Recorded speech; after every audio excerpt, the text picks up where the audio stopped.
First పెద్ద మనుషులు చెప్తే వాళ్ళు ఏమన్నారంటే వాళ్ళ అగ్రకులస్తులు మిమ్మల్ని ఎట్లా యాక్సెప్ట్ చేస్తారు. అమ్మ అగ్రకులం ఏంటి? అగ్రకులం వాళ్ళు లోవర్ కాస్ట్ వాళ్ళు మాది కాదమ్మా. ఇందుకు మంచి మాట మాట్లాడారు మీరు. ఏమని? మేడం ఇట్లా కాబట్టి నేను కన్నాను. ఈ రెండు టాలీ అవ్వవు. ఈ రెబల్ ఆలోచన ఉన్న అమ్మాయి రెబల్ కాదు, అది నీ హక్కు. ఎవడ పడితే ఆడొచ్చి వాడుకొని వెళ్ళిపోవడానికి కాదు కదా శరీరం ఉన్నది. అట్లా ఒక మనిషి తప్పు చేసినప్పుడు వాడు చెంప పగలటం ఎట్లా అనేది strong case. Law and order లో ఉన్న నెంబర్ 1 కేసు ఏంటంటే రేప్ కి సంబంధించి ఈ రోజు కూడా లా అండ్ ఆర్డర్ పర్ఫెక్ట్ గా వర్క్ చేస్తున్న కేసు. అలాంటి కేసును అగ్రకులం అని వదిలేసావా? సరే మీరు ఎవరు సపోర్ట్ చేసేవాళ్ళు లేరు మేడం. పోలీస్ స్టేషన్ నానా ఎవరు సపోర్ట్ అవసరం అన్నారు కదా, నేను చాలా రెబల్ ఎందుకు తీసుకోవాలి. రెబల్ అంటే మేడం చెప్పేది ఏంటంటే బిడ్డను కనేటటువంటి దాంట్లో ఉన్న రెబలియన్ ఒకరిని శిక్షించడంలో ఎందుకు లేదని తీసుకెళ్లారు మేడం. అందరు వచ్చి ఈ పిల్ల ఏమో అన్ని అంత తిరుగుతుంది కదా, మేమే గ్యారంటీ ఏమి, మీకేం ప్రూఫ్ ఏంది, అది ఇదే నీ క్యారెక్టర్ మీదకి వచ్చింది. అదే రెబల్ గా పిల్లని కనడం వల్ల వచ్చింది ఏంటంటే ముందు కనకు అప్పుడు ముందే మేడం ఫస్టే ప్రెగ్నెన్సీగా ఉండగానే 3 నెలలు ఉన్నప్పుడే పోయినాం మేడం వాళ్ళ ఇంటి దగ్గరికి. పోతే అందరు ఇది తీసేయించుకోండి, 1,50,000 10,000 ఇచ్చేస్తాము పోతుంది అని చెప్పి చేయలేదు. అంటే కన్నటువంటి బిడ్డను కనాలి అనే ఉద్దేశం ఒకటి. అంటే ఎవరో చేసినటువంటి పాపానికి నా బిడ్డను నేను చంపుకోకూడదనమా అబార్షన్ ఇష్టం లేక చేయించుకోలేదు. సో దానివల్ల మీ ఇంట్లో వాళ్ళు మిమ్మల్ని దూరంగా ఉంచారా? ఈ పిల్లలకి మిగతా వాళ్ళకి మ్యారేజెస్ కష్టం అవుతాయని. 2 తమ్ముళ్ళు ఉన్నారు మేడం. 2 తమ్ముళ్ళు 2 సిస్టర్లు ఉన్నారు. కానీ దాంట్లో ఒక పాపను మా అమ్మ వాళ్ళ తమ్ముడికి ఇచ్చుకునేది మేడం. మా మేనమామే కాబట్టి వాళ్ళకి ఒక రూమ్ సపరేట్ ఉంటే ఆ రూమ్ నాకు ఇచ్చేసిన. ఇంకా నేను ఆడే ఉన్నాయి మేడం. రోజు పూలు అల్లుకుంటా, రోజు 2 కిలోలు పూలు అల్లేదాన్ని మేడం. 5,000 సంపాదించుకుంటాను. కానీ నువ్వు చదివింది బిఎస్సి కదా, ఇంకే వేరే ఉద్యోగం ఏం రాలేదమ్మా నీకు? ఇంకా డిప్రెస్ అయిపోయి బయటకు పోలేక మా వాళ్ళు బయటకు నువ్వు తిరగద్దు, మానసికంగా ఇది లేక ఇక్కడ ఉండకూడదు అన్నారు. వాళ్ళేమో ఇక్కడ ఉంటే చంపేస్తామన్నారు మేడం వాళ్ళు. నువ్వు అంత తెలివైన అమ్మాయి కదమ్మా, బిఎస్సి చదువుకున్నావు కదా, ఒంటరిగా బయటకు వచ్చేసావు, ఒంటరిగా పోరాటం అనుకోవాలి. ఇప్పటికీ ఒక నిమిషం నాన్న అడగచ్చా? పర్లేదు. బిడ్డను ఎందుకు ఇంకా అక్కడ ఉంచుకున్నావు? అది నీ హక్కు కాదనట్లేదు.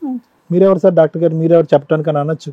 కానీ ఎందుకు ఉంచుకున్నావు అనేది నాకు ఇంకా క్లారిటీ లేదు. అంటే కడుపులో ఉన్న బిడ్డని చంపుకోకూడదు అనే ఉద్దేశమా, లేదంటే బిడ్డ పెద్ద అయ్యే కొద్దీ వాడు ఎప్పటికైనా వస్తాడేమో అనేటటువంటి ఆలోచన, ఒక తండ్రిలాగా వస్తాడనేది ఒక ఆలోచన ఏంటి? ఒక్కటి నాకు క్లారిటీ. మా బావ ఉన్నాడు సార్ ఒక ఆయన టీచరు. ఇప్పుడు ఏది ప్రూఫ్ లేనప్పుడు వాళ్ళు ఇట్లా మాట్లాడినారు కదా, రేపు పొద్దున పాప పుట్టినప్పుడు DNA టెస్ట్ చేయిస్తే వాళ్ళందరూ బయటకు వస్తారు కదా. వస్తే ఏం చేస్తాడు? అప్పుడు పెళ్లి చేస్తాడా తీసుకొచ్చి? ఏమో మేడం తెలియదు. టూ మచ్ అండి. రేప్ అంటే రేపే, దానికి ఏం ఎవిడెన్స్ అవసరంలా. ఆ జరిగే మీ సర్కమ్స్టాన్షియల్ ఎవిడెన్స్ దొరికేస్తుంది అక్కడ. ఆ టైంలో నీకు జరగాల్సిన న్యాయం జరగలా, దానికోసం నువ్వు పోరాడలా.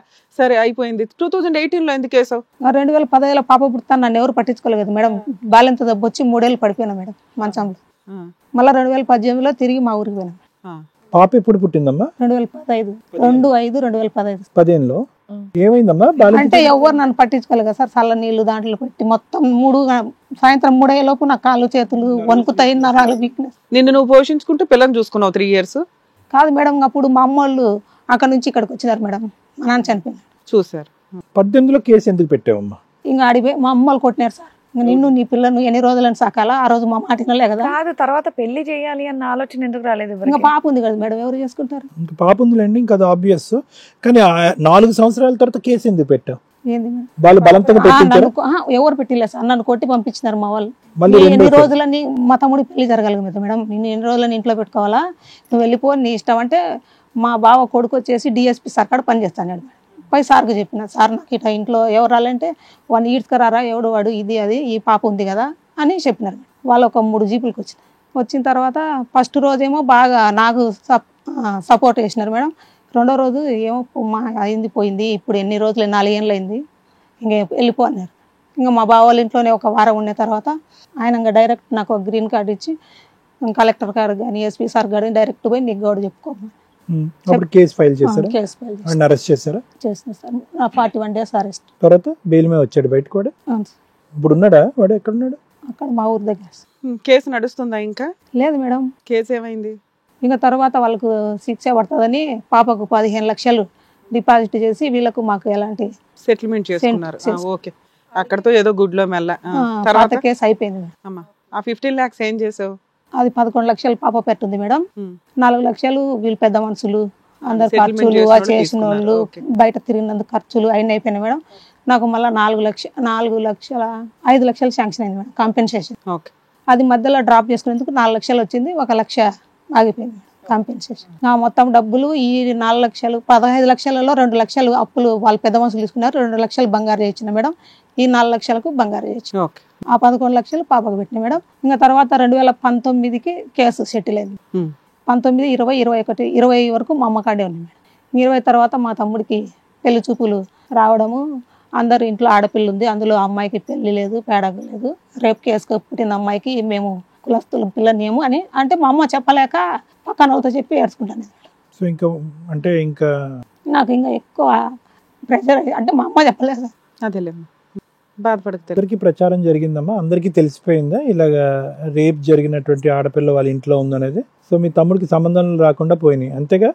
అవును సార్. దాని గురించి నువ్వు ఇంట్లోంచి బయటకు వచ్చావా? ఆ ఇంట్లో నన్ను పెట్టి మా ఇంటి ఎదురోళ్ళు మంచి వాళ్ళు మేడం, మా పాపను చూసుకోండి అని మా అమ్మ పక్క లైన్లో జరిగింది. తర్వాత మా తమ్ముడికి పెళ్ళి అయింది మేడం.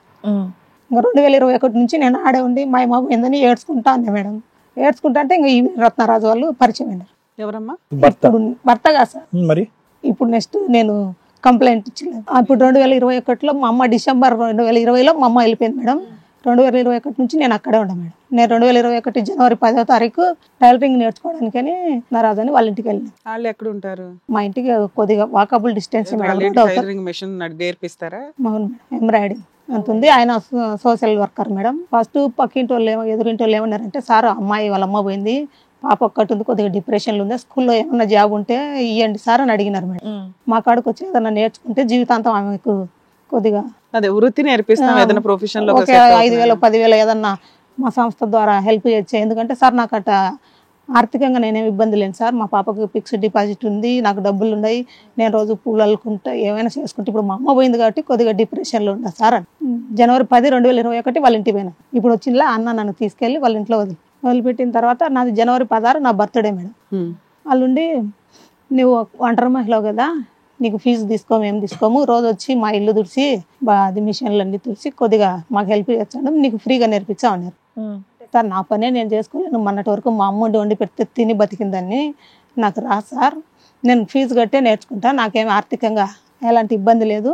అప్పటికి నాకు 18 తులాలు బంగారు ఉంది మేడం, పాపకు డిపాజిట్ ఉంది. అదే అక్కడ నుంచి వచ్చిన డబ్బులతో గోల్డ్ కొన్నావు, కొంత డిపాజిట్ గవర్నమెంట్ ఇచ్చిలే మేడం. అదే ఆ డబ్బులు వచ్చిన డబ్బులు మా పాప వాళ్ళ నాయన వాళ్ళ మేనత్త కొడుకు వాళ్ళు 2 తులాలు గోల్డ్ పెట్టినారు మేడం పాపకు.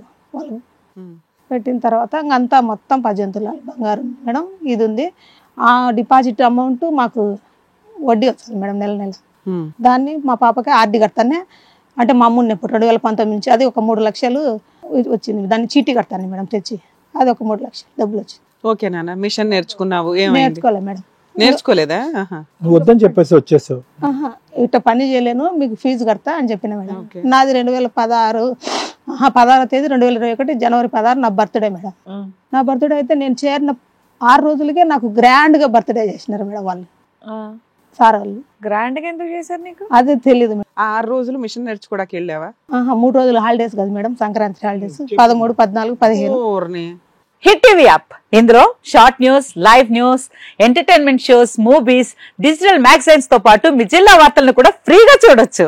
ఇంకెందుకు ఆలస్యం, వెంటనే హిట్ టీవీ యాప్ ని డౌన్లోడ్ చేసుకుని ఫ్రీగా ఎంటర్టైన్మెంట్ పొందండి. Hit TV app. Hit TV app. Please download hit TV app. Hit TV app ని ఫ్రీగా డౌన్లోడ్ చేసుకుని ఎంజాయ్ చేయండి. మీకు నచ్చిన ఎంటర్టైన్మెంట్ కోసం హిట్ టీవీ యాప్ ని ఫ్రీగా డౌన్లోడ్ చేసుకుని ఎంజాయ్ చేయండి. హిట్ టీవీ యాప్ ని డౌన్లోడ్ చేసుకుని ఆస్వాదించండి, ఆశీర్వదించండి. ఇంతమంది సెలబ్రిటీలు హిట్ టీవీ యాప్ ని డౌన్లోడ్ చేసుకోండి అని చెప్తున్నారంటే ఎంత మంచి యాప్ ఆలోచించండి.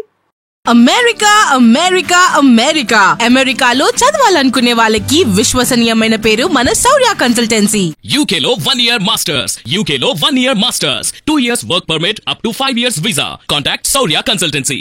Contact 89851 89851.